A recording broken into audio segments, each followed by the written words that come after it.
So we already talked about key features of quadratic functions.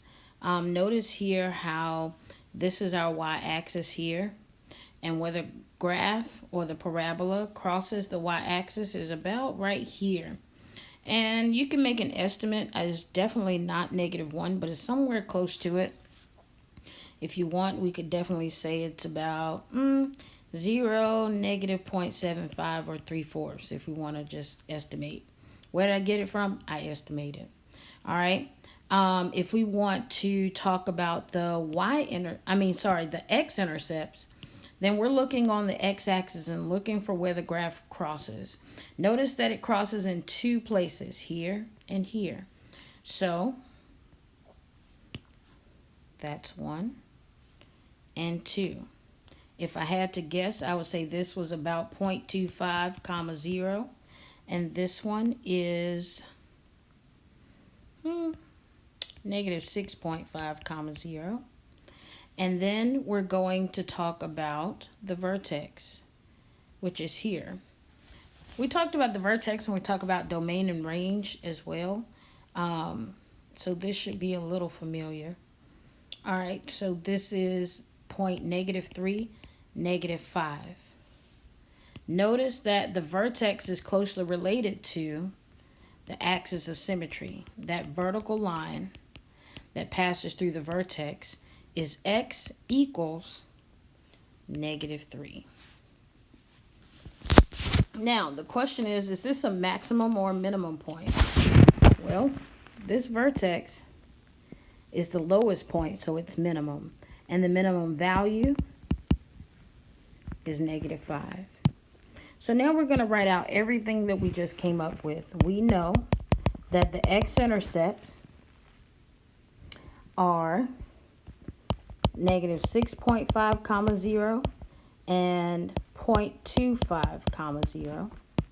The y-intercept is 0 comma -0.75, we estimated. All right, so that's the first two key features. And then we know that our vertex is -3 comma -5. The axis of symmetry, which comes from the vertex, is x equals -3. And what else do we need?